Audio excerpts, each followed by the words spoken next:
Live from Fargo and serving you on TV, online, and on the go. This is Valley News Live at 6. I told my family if I die of a heart attack during the night, you let Sam know. A woman from the Valley is upset after she tried getting her prescription refilled at the pharmacy in the Moorhead Sam's Club.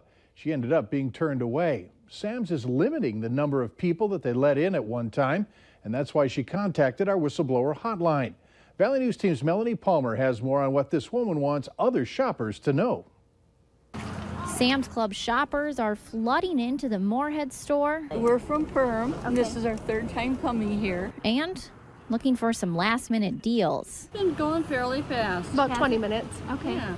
And what are you hoping to get in there? Do you think there's going to be stuff left over? Or? Clothes. And because of all that, Sam's is keeping a lid on who they can let in.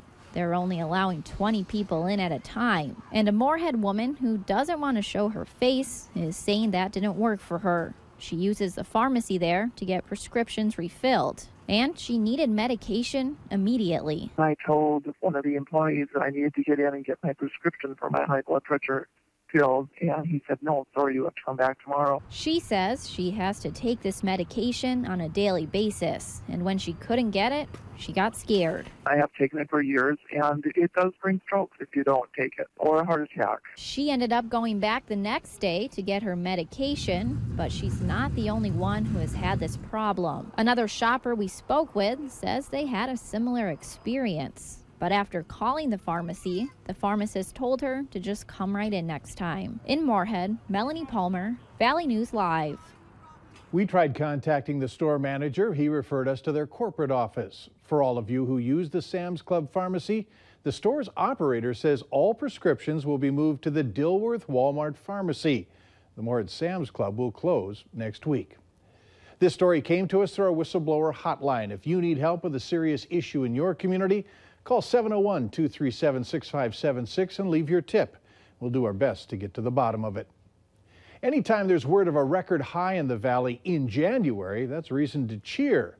So let's let Justin pass on the good news as well as what we can expect from tonight's weather. Justin? And thank you, Mike, and good evening, everybody. Yes, we did have a record high. Here's a look at the high temperatures around the region today. Grand Forks, a record high of 41, beating the old record that was into the upper 30s. Everybody across the viewing area into the upper 30s and lower to some places mid 40s, and that's about 20 to 25 degrees above average for this time of year. Into the 6 o'clock hour now, temperatures still very warm, mid to upper 30s. Wind speeds mainly from the west, and that's a nice and warm direction for us, 5 to 15 miles per hour. And we actually saw some rain showers across the viewing area as we made our way through the afternoon.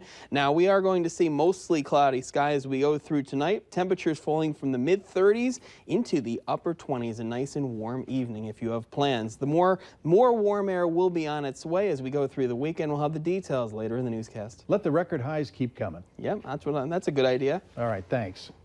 Yesterday's confusion surrounding the first ever Blue Alert prompted a meeting among those in charge. Cell phones went off but didn't fully explain what prompted authorities to issue the alert yesterday. As we know now, it was to notify you about a man on the loose accused of trying to run down an officer in Bismarck. After issuing a public apology, we were told that leaders wanted to go over what went wrong and consider necessary changes. About an hour ago, a statement was released from officials at that meeting. It says, in part, we went through the process step by step, and overall, we agree our procedure works and our collaborative approach is a strength. An important area of discussion revolved around our need to balance speed with accuracy of information. We never want to compromise our accuracy for the sake of speed. Representatives on hand at today's meeting were from the Bismarck PD, which called for the alert, the Highway Patrol, the Bureau of Investigation, which okayed the move, and the Department of Emergency Services, which issued it. The agencies also plan to educate the public and media on alerts, strengthen and clarify their messaging, and they admitted in the case of yesterday's Blue Alert, it was vague and caused questions and confusion. We have more information about the Blue Alert and what North Dakota officials say about the first use of the system on our website. Go to valleynewslive.com.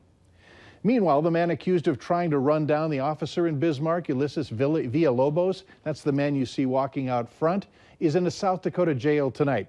He agreed to be sent back to Bismarck to face charges of attempted murder, simple assault, and fleeing a police officer.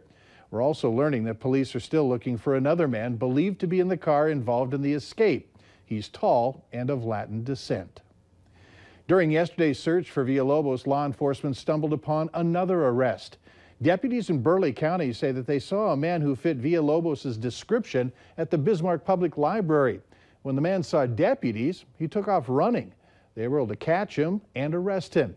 It ended up being a 24-year-old man who was wanted on previous warrants. In Jamestown, police are warning residents of a new high-risk offender living in that community. 55-year-old Ronald Thompson currently lives at 403 First Avenue North, unit number 11. He was convicted of gross sexual imposition in 1995 when he entered the home of a 42-year-old woman he didn't know. Thompson pressed a knife against the victim's throat and pulled her from the shower. He then forced her to engage in an oral sexual act. Thompson is listed as a high-risk offender. North Dakota is reporting a drop in juvenile crime rates over the last decade, but it's not necessarily because children are better behaved.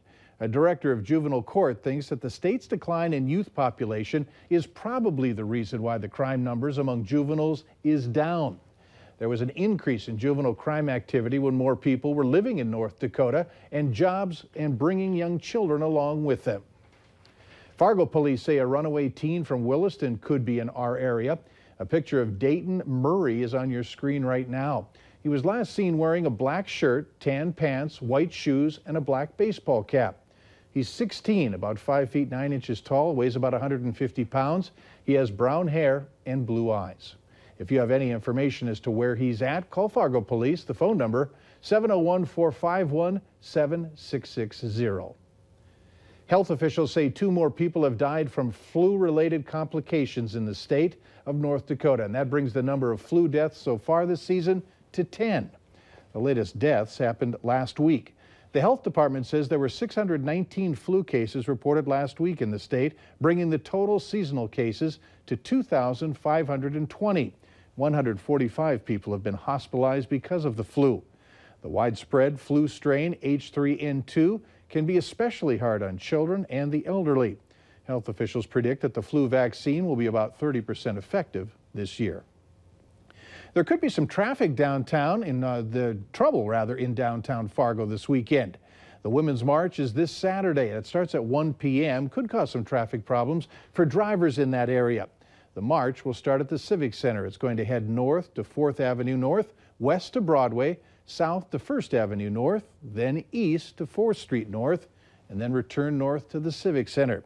Police are asking that marchers honor traffic lights, stay off the streets, and allow pedestrians to pass through freely to help ease with those traffic problems. Later on Valley News Live at 6, the weather is going to be pretty nice this weekend where you can lace up the skates and hit the ice. Up next, what's being done to make sure that there's an IV bag available when you need one.